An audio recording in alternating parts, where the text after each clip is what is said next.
Agora nós vamos lidar com a palavra igreja. É uma palavra que, quando você fala, você sabe que vai ter várias definições. Isso tem a ver com vários fatores. Aqui na apostila, eu queria mostrar para vocês os usos mais comuns da palavra igreja. Aqui na página 8 da apostila. Um prédio onde se encontram crentes em Jesus Cristo. Eu quero sinceridade, irmãos. Quem pelo menos passou por um período da sua vida e você pensava que por estar perto do prédio de uma igreja ou estar dentro da igreja, você estava em um lugar mais santo e você tinha uma consciência mais elevada e você queria, talvez você fosse até católico e andando perto você fez uma coisa dessa. Alguém passou por um período desse dentro da igreja é algo diferente, eu não posso usar essa linguagem, essas coisas. Você pode levantar sua mão? Ok, várias pessoas, tudo bem. E eu aceito a ideia de dedicar o prédio para a obra de Deus, mas biblicamente não existia um prédio chamado a igreja, mas é uma ideia muito comum.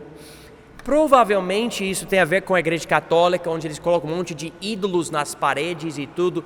Pelo menos eu me lembro de algumas catedrais que eu conheci em Belo Horizonte e todo lugar tinha um anjo, e anjo como ídolo, e nenhum anjo estava com alegria, todo mundo, caras bem feias. O que é isso? Eu falei, parece que alguém morreu aqui. E eles até me falaram que eles enterraram os santos mais santos embaixo do piso da igreja. Então eu falei, é um verdadeiro cemitério aqui, né? Pois é, você anda, que lugar, né? Tem que se comportar bem, tem todos esses olhos desses ídolos olhando para você, vendo tudo que você faz e fala. Mas é uma ideia. Eu me lembro, até um missionário perguntou para o homem que estava nos mostrando a igreja católica, ele falou, por que ninguém está com alegria? Por que todo mundo está assim, com uma cara feia, nesses ídolos? E o cara falou, eu não sei. Outro uso comum da palavra igreja, uma denominação composta de uma sede e uma rede de igrejas, como por exemplo, Igreja Metodista, Universal, Mundial, Deus é Amor, a lista vai longe. Então é a Igreja Metodista, que quer dizer todas as igrejas locais junto, uma igreja, essa Igreja Universal, etc. Uma outra ideia que não existe na Bíblia. Todos os crentes no mundo, né? Você faz parte da igreja, né? Então você faz parte de uma igreja local, essa pessoa faz parte de outra igreja local, mas todos nós fazemos parte da igreja.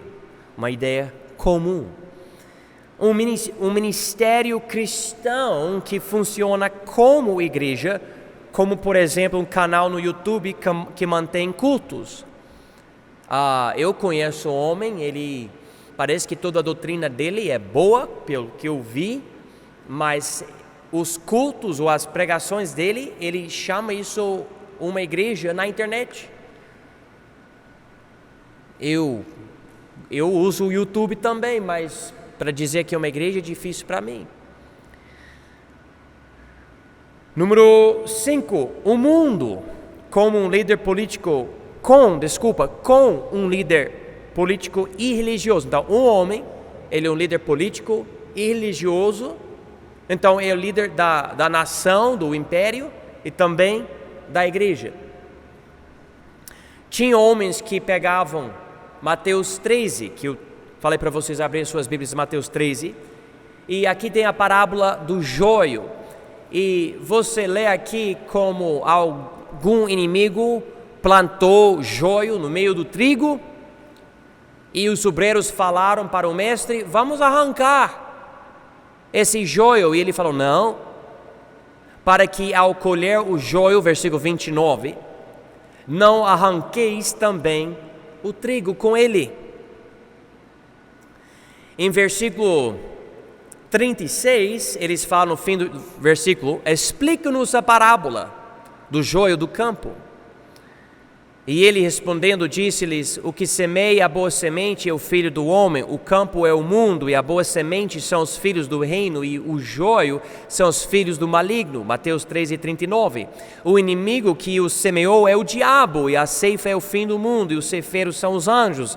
Assim como o joio que eu lido e queimado no fogo, assim será na consumação deste mundo. Mandará o filho do homem aos seus anjos, e eles colherão do seu reino tudo que causa escândalo e os que cometem iniquidade, e lançá-los-ão na fornalha de fogo. Ali haverá pranto e ranger de dentes. Então os justos resplandecerão como o sol no reino de seu Pai. Quem tem ouvidos para ouvir, ouça. E tem certas pessoas, até pessoas famosas na história da igreja, em dizendo que essa parábola está falando sobre a igreja, que o campo aqui é a igreja. Então a igreja é composta de crentes e descrentes, e usando um líder político nós podemos empurrar alguém a entrar na igreja e receber Jesus, vamos dizer, porque na verdade não entrar na igreja, porque o mundo inteiro é a igreja, o campo é a igreja. Eles usando essa parábola, inclusive Agostinho, como que fala o nome do homem no português? Agostinho, né? Ele pregava isso. Ele usava até outra parábola dizendo que era a responsabilidade do governo colocar você numa posição de receber Jesus. O problema com a interpretação desse teólogo que muitos católicos e protestantes elogiam até hoje é que ele interpretou muito errado essa parábola. Ele falava que o campo era a igreja, mas Jesus disse aqui em Mateus 13, versículo 38, o campo é o quê? É o mundo. O campo é o mundo. Ele não falou o campo é a igreja, o campo é o mundo. Você não pode confundir essas duas coisas. O mundo é o mundo, a igreja é a igreja. Ele errou. E muitos, até hoje, têm essa ideia. Então, a igreja é composta de crentes e descrentes. Não, essa não é a ideia. A igreja é composta de crentes só. Uma congregação local, número 6, uma congregação local onde é possível manter as duas ordenanças da igreja. Então, outro significado da palavra igreja. E vocês já perceberam, eu não concordo com todos esses significados. Alguns sim, alguns não. Os resultados desses usos da palavra igreja são variados. Consequentemente, nem todo mundo, número 1, concorda que é necessário ser membro de uma igreja local. Eu já encontrei muitas pessoas que falam: eu não preciso ser membro da igreja. É porque você não entende o que é a igreja. Você não compreende o significado da palavra igreja. Nem todo mundo, número 2, concorda que a igreja é composta só de crentes. Tem pessoas que têm a ideia, não, mas a igreja é onde todo mundo está procurando a salvação, lutando pela salvação, querendo a salvação. Não. Ideia é errada, mas existe muita pessoa que fala isso. Nem todo mundo, número 3, concorda que dízimos e ofertas devem ser dados regularmente a uma igreja local a qual alguém pertence. E tem a ideia de, não, mas eu vou dar aqui, vou dar ali. Mas a Bíblia claramente ensina algumas coisas sobre como contribuir para a igreja local. Vamos continuar. Número 4, nem todo mundo compreende o propósito e significado do batismo e da ceia do Senhor. Muitas igrejas, eu estou falando de igrejas católicas e protestantes, que falam que o batismo e a ceia do Senhor dão graça para a pessoa, são um meio de salvar a pessoa. Isso quer dizer que estão dando essas coisas para pessoas não crentes. Número 5, nem todo mundo entende que um prédio não é necessário para ser igreja, nem inários e nem uma cópia completa das Escrituras. Por exemplo, quando Paulo implantou uma igreja, ele estava ainda escrevendo a Bíblia. Então, a igreja em Éfeso não tinha nenhuma cópia completa da Bíblia, não tinha um prédio próprio para eles, não tinha o cantor cristão, voz de melodia, outro inário, não tinha. Mas quanto a ele, era uma igreja. Se Deus tirar de nós esse prédio, se a prefeitura queimar todas as nossas Bíblias, se perdermos todos os inários, e a única coisa que nós temos é Jesus e a nossa fé mútua, nós podemos ter uma igreja, nós podemos continuar e multiplicar e servir a Deus. Ele vai tomar conta de nós. Essas outras coisas não são a igreja, são coisas que a igreja usa. Vamos continuar. Nem todo mundo concorda sobre a forma bíblica de governar a igreja, quer seja congregacional, presbiteriana, episcopal ou outra forma. E existe, por exemplo, nossa igreja é batista, nossa igreja é batista independente. Não existe uma sede em algum lugar mandando a nossa igreja. Ninguém vai chegar e falar, ok, agora pastor John passou 3, 4, 5, 6, 7 anos aqui, nós vamos tirar ele e colocar outro. Ninguém vai fazer isso. Nem a igreja que me colocou, me enviou, vamos dizer, aqui para o Brasil vai fazer isso. Não vai. Mas existem outros governos de outras denominações e o pastor, ele muitas vezes não tem escolha. Quando alguém fala, não, você vai para outro, ele vai. Eu conversei com pastores de outras igrejas e eles às vezes reclamam, porque às vezes estão tirando o pastor que realmente tem um bom relacionamento com o povo e colocando em outro lugar. E é difícil. E eu sei que isso pode resolver problemas também, porque a igreja não precisa tirar o cara, a denominação vai tirar, ou a sede, etc. Mas o que é a forma bíblica? Nem todo mundo distingue o evangelismo dos perdidos da edificação dos salvos, porque tem igrejas que acreditam que ninguém é salvo, nós vamos ver isso só no fim. Então a edificação e o evangelismo são a mesma coisa. Claro, nós ensinamos algo bem diferente. Eu quero ensinar vocês que receberem Jesus de uma forma que eu vou edificar vocês na fé que vocês já têm. Mas alguém que vem para nós, que não tem Jesus, eu quero evangelizar. Eu quero dar o evangelho. Igreja, a palavra igreja, é a tradução da palavra grega eclésia. E essa palavra é uma palavra interessante, tão interessante, nós precisamos analisar um pouco mais. Eclésia foi usada pelos gregos para uma congregação ou assembleia. Podemos ir para a página 9. Ou seja, essa palavra já existia. Quando Jesus adotou essa palavra, ele não inventou. Ele notou o uso da palavra, ele disse, vocês estão vendo essas eclésias, essas congregações, agora eu estou fundando a minha congregação. As raízes da palavra querem dizer um grupo chamado para fora, ok? Para fora é a palavra, a parte de eclésia, né? Um grupo chamado para fora.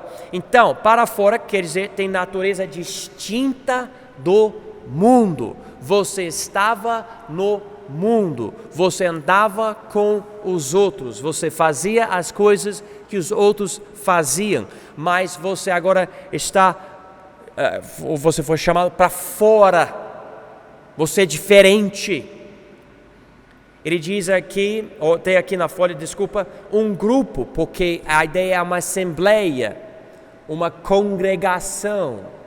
Então, não é individual. Às vezes as pessoas falam para mim, mas eu tenho igreja aqui, pastor. Eu tenho igreja aqui. Eu tenho igreja em casa. E está falando somente de si. Não. Biblicamente, a ideia é uma congregação. É um grupo de pessoas. E chamado, a terceira palavra que nós não podemos esquecer, começa com Deus, que inicia o chamado. Podemos notar, por exemplo, em Romanos, capítulo 1, versículo 6, entre as quais sois também vós chamados para serdes de Jesus Cristo. O chamado, então, é algo que separa você do mundo, mas também identifica você com Jesus. Por causa disso, nós somos santos. Ele nos chamou para fora para ser identificado com Ele. Essa é a nossa nova identidade. Eu gosto de fazer certas coisas, jogar futebol, vamos dizer. Sei lá, você escolhe o que você gosta de fazer. Mas, afinal de contas, eu não quero ser conhecido como jogador de um esporte ou outra coisa em primeiro lugar. Eu fui chamado para ser identificado especificamente com meu Salvador Jesus. Eu quero ser conhecido em primeiro lugar como alguém identificado com Ele. Então, eu fui chamado para fora. Eu faço parte desse grupo que é diferente por causa de Jesus. Essa é a ideia da eclésia de Jesus Cristo. Jesus adota essa palavra para descrever o povo dele, sabendo que não era uma nação como Israel, mas simplesmente um grupo composto de várias nacionalidades, chamado para fora do mundo, se congregando em nome dele. Assim, o uso da palavra por Jesus, nesse sentido, era uma novidade. Os gregos ainda usavam a palavra para descrever qualquer congregação, como se vê no livro de Atos, onde a tradução portuguesa prefere utilizar as palavras congregação e ajuntamento, para não confundir a eclesiologia do leitor. Deixe-me mostrar isso para vocês entenderem melhor. Vamos para Atos, capítulo 7. Atos 7. Versículo 38, diz aqui: este é o que esteve entre a congregação no deserto, com o anjo que lhe falava no monte Sinai, e com nossos pais, o qual recebeu as palavras de vida para nos las dar. Aqui, Estevão está pregando uma mensagem. Ele usa a palavra eclésia. O português usa a palavra congregação. A tradução mais comum da palavra eclésia é a palavra igreja. É só que aqui ele não estava falando sobre a igreja, porque Jesus fundou o novo povo dele, a igreja, usou a palavra igreja, mas já era uma palavra comum entre os gregos. Então, quando Estevão pregava aqui, ele usava eclésia, mas não estava se referindo ao povo de Deus de hoje, estava falando sobre o povo de Israel. Então, o tradutor da Bíblia portuguesa decidiu colocar aqui não igreja, mas congregação. Veja comigo Atos 19. Aqui em Atos 19, versículo 32. Uns, pois, clamavam de uma maneira, outros de outra, porque o ajuntamento era confuso, e os mais deles não sabiam por causa de se tinham ajuntado. Então, esse motim, alvoroço entre o povo, um grande problema, não era nenhuma congregação bem organizada. Você pode ler o contexto aqui. Não era nem uma congregação de judeus, como uma sinagoga, nem dos gentios formando uma igreja. Era um tumulto, era uma coisa horrível. E aqui, no grego, o escritor Lucas, ele usou a palavra eclésia. E o tradutor no português colocou a palavra ajuntamento. Ajuntamento. Então Jesus escolheu uma palavra comum entre os gregos e disse: eu vou ter a minha eclésia. Minha vai ser diferente, porém, porque vai ser identificado comigo. E eu vou chamar as pessoas para dentro desse grupo que está chamado para fora do mundo. A palavra eclésia se encontra na Bíblia, no Novo Testamento, 114 vezes. 111 vezes se encontra nas epístolas, ok? Epístola quer dizer carta. Então seria Romanos, 1 Coríntios, 2 Coríntios, Gálatas, Efésios, Filipenses, Colossenses, 1 Tessalonicenses, 2 Tessalonicenses, 1 Timóteo, 2 Timóteo, Tito, Filemão, Hebreus, e podemos continuar. Essas cartas, quando falamos epístolas, nós não estamos falando sobre Mateus, Marcos, Lucas e João, e com certeza nós não estamos falando sobre o Velho Testamento. A língua do Velho Testamento não era grego, mas era o quê? Hebraico. Em Mateus, Jesus usa a palavra da forma tradicional para descrever a Assembleia Judaica 2 vezes. Nós podemos ver isso em Mateus 18. Vamos para Mateus 18.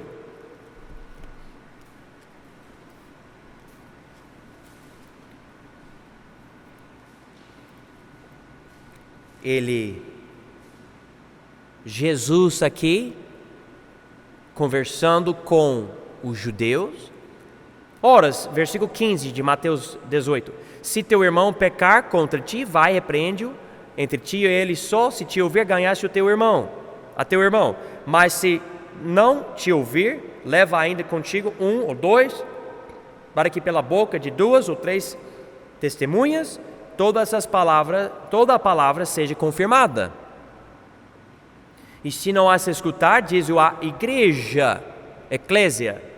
E se também não escutar a igreja, considera-o como um gentio e publicano.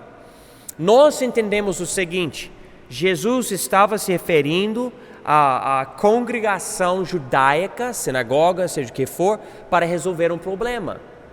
O tradutor no português escolheu usar a palavra igreja provavelmente por causa do seguinte: nós podemos aplicar esse ensino hoje para a igreja. Então servia para eles e serve para nós. Então ele usou essa palavra como um exemplo para a igreja que ele mesmo estava iniciando. Ele usa outra vez, de uma forma nova, para descrever o novo grupo de crentes em Mateus 16, que eu já mostrei para vocês, quando ele está dizendo: eu vou formar a minha eclésia.